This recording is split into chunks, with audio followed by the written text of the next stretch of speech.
మనిషి ఒంటరిగా ఉండడానికి ఎందుకు ఇష్టపడతాడు? అయితే నన్ను గుర్తించట్లేదు, నా గురించి ఎవరో ఏమనుకుంటున్నారు, ఎవరితో ఏం మాట్లాడాలో తెలియడం లేదు. అందరికీ నచ్చినట్లు ఉంటే మనకి నచ్చినట్లు మనం ఎప్పుడు ఉంటాం? మనతో మనం ఎప్పుడు మాట్లాడుకుంటాం? ఎప్పుడు మాట్లాడుకోం. ఎప్పుడు ఫ్రెండ్స్తోనో, బాసులతోనో, కొలీగ్స్తోనో, చుట్టుపక్కల వాళ్ళతోనో, నైబర్స్తోనో, పిల్లలతోనో, తల్లిదండ్రులతోనో, అక్క చెల్లెలతోనో, అన్నదమ్ములతోనో, ఇలాగా ఎవరైతే మన రిలేటివ్స్ కానీ మనతో రిలేషన్షిప్లో ఉన్నవాళ్ళు కానీ ఎవరైతే ఉంటారో వాళ్ళతో ఎక్కువగా మనం సంభాషిస్తామే తప్ప మన కష్టమైనా, నష్టమైనా, బాధ అయినా, కన్నీళ్ళైనా, ఆనందమైనా వాళ్ళతో పంచుకోవడానికి ఎక్కువ ఇష్టపడతాం. కానీ ఏ రోజు కూడా మనల్ని మనం చెప్పుకోవడానికి ఇష్టపడం కదా, అసలు మాట్లాడుకోం. ఎప్పుడు బాధపడతాం, ఎప్పుడు అలా మాట్లాడతాం? బేసిక్గా ఎవరైనా నిన్ను తిట్టినప్పుడు, ఎవరైనా నిన్ను హర్ట్ చేసినప్పుడు, ఎవరైనా నిన్ను తక్కువగా చేసినప్పుడు, ఎవరైనా నిన్ను పట్టించుకోనప్పుడు అలా ఫీల్ అవుతే నీలో నువ్వు మాట్లాడుకుంటావు. ఒక మనిషి తను మాట్లాడుకునేది ఎప్పుడు వీటిని గుర్తించుకొని, ఫర్ ఎగ్జాంపుల్ ఎవరైనా నిన్ను హర్ట్ చేశారో అనుకో, ఏదో ఒక విషయంలో హర్ట్ చేశారో లేదా ఒక మాట అన్నారో, అప్పుడు నువ్వు ఎవరితో మాట్లాడవు, నీలో నువ్వే మాట్లాడుకుంటావు, నీతో నువ్వే మాట్లాడుకుంటావు, నీలో నువ్వే తిట్టుకుంటావు. అతను ఎవరైతే ఉన్నారో, ఎవరైతే మిమ్మల్ని అన్నారో వాళ్ళని ఖచ్చితంగా ఏదో ఒకటి అనే మాట ఉంటూనే ఉంటుంది. వాళ్ళ గురించి మాట్లాడకుండా క్షణం కూడా మీరు ఉండలేరు. అది ఎప్పటికి మీకు రెడ్యూస్ అవుద్ది నీ మనసులో, దాని తలకి టైం పీరియడ్ అనేది ఒక స్పెసిఫిక్ టైం ఉంటుంది. ఒక రోజనో, 2 రోజులనో, 3 రోజులనో, అక్కడ తీవ్రతను బట్టి మీరు తీసుకున్న ప్రాబ్లం, అతని మీద అవతల వాళ్ళు మీ మీద వేసిన ప్రాబ్లంని బట్టి, దాని తీవ్రతను బట్టి, దాని టైం పీరియడ్లో అది మాయమైపోద్ది. అంతవరకు వాళ్ళని మీరు గుర్తించుకొని మీలో మీరు మదన పడుతూ నన్ను ఎందుకు అన్నారు, నేనేం చేశాను అనే బాధతో మీరు మునిగిపోతుంటారు. కానీ అసలైన విషయం ఏంటంటే, మనిషి తెలుసుకున్న అసలు విషయం ఏంటంటే అటువంటిది ఏమీ లేదు. ముందు మిమ్మల్ని అన్నారా?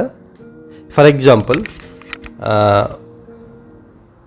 మీకు ఎవరైనా చెప్పులు ఇచ్చి పట్టుకోమంటే పట్టుకుంటారా? నాకెందుకు ఇస్తున్నారని నాకు వద్దు అంటారు. అప్పుడు మీరు అది తీసుకున్నట్టే కదా. ఒక మాట విసిరినప్పుడు అది మీరు ఎందుకు తీసుకుంటున్నారు? ఎలాగైతే చెప్పులు నావి కాదని మీరు ఎవరికో ఇవ్వబోయి నాకు ఇస్తున్నారని అనుకుంటున్నారో, అలాగే ఆ మాట కూడా మనకు కాదు ఎవరికో ఎందుకు అనుకోవట్లేదు? మీరు దాన్ని తీసుకోవట్లేదు, దీన్ని తీసుకుంటున్నారు. అది పాయింట్. దీనివల్లే ఎవరైనా మనల్ని ఒక మాట అన్నప్పుడు మాత్రమే ఒంటరిగా ఉండాలని బాధపడుతూ, మనలో మనం కృంగిపోతూ, మనల్ని మనం తిట్టుకుంటూ, మనమే నిందించుకుంటాం. దానికోసం ఒంటరితనం కావాలనిపిస్తుంది. అది ఎప్పుడైతే నీలో ఆ ఫియర్ కానీ ఆ ఫీలింగ్ కానీ లేదో, అప్పుడు మీ ఒంటరితనం మీకు అవసరం లేదు. ఒంటరితనంగా ఉన్నప్పుడు బోర్ కొడుతుంది. ఆ బోరింగ్ వల్ల మీరు ఇంకా సఫర్ అవుతారు. సో ఎవ్వరు కూడా ఒంటరిగా ఉండాలని ఆశపడరు.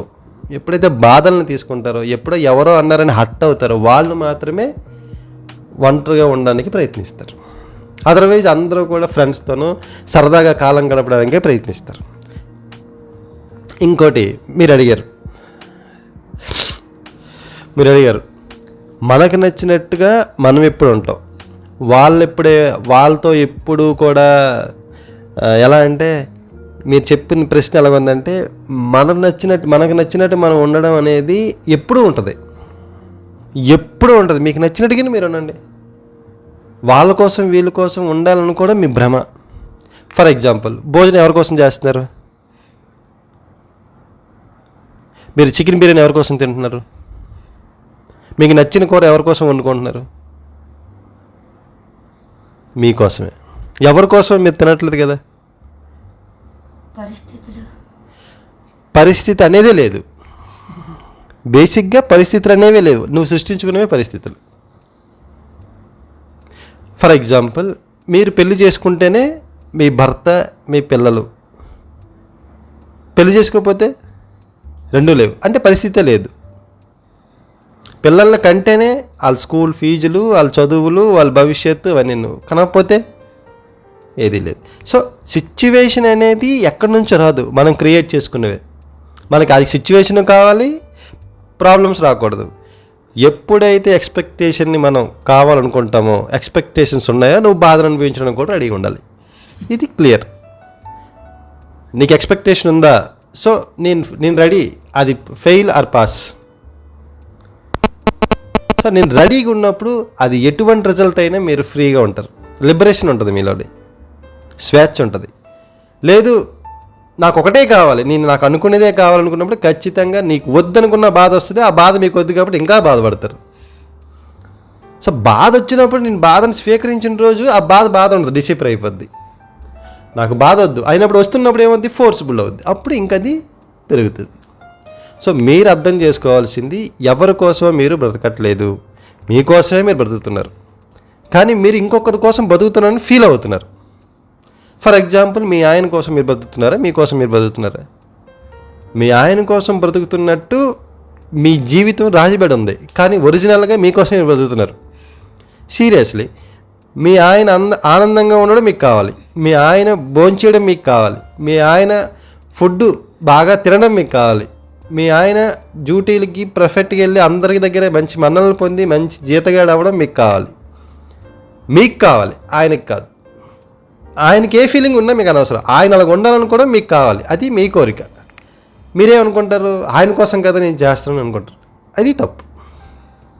మీ పిల్లలు బాగా ఉండాలని కూడా మీకే కావాలి, వాళ్ళు బాగా తినాలని కూడా మీకే కావాలి, వాళ్ళ భవిష్యత్తు బాగా ఉండాలని కూడా మీదే కావాలి, వాళ్ళు బాగా తినడం అంటే భోజనం చేయడం మీకే కావాలి, వాళ్ళు బాగా చదువుకోవడం మీకే కావాలి, వాళ్ళు వృద్ధిలోకి రావాలని కూడా మీకే కావాలి, కానీ వాళ్ళ కోసం అంటారు.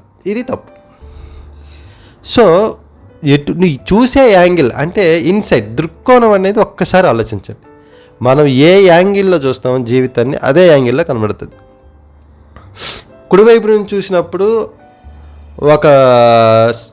ఒకలా కనబడుతుంది ఒక వస్తువు, ఎడం వైపు నుంచి చూసినప్పుడు ఒకవైపు నుంచి కనబడుతుంది. ఒకవైపు వెలుగులా కనిపించవచ్చు, ఒకవైపు చీకటిగా కనిపించవచ్చు. సో వస్తువులో ఎటువంటి మార్పు ఉండదు, నువ్వు చూసే కోణంలో ఉంటుంది. థ్యాంక్ యూ అండి, నాకు వచ్చిన ఈ డౌట్ని క్లారిఫై చేసినందుకు. Thank you so much. Thank you so much.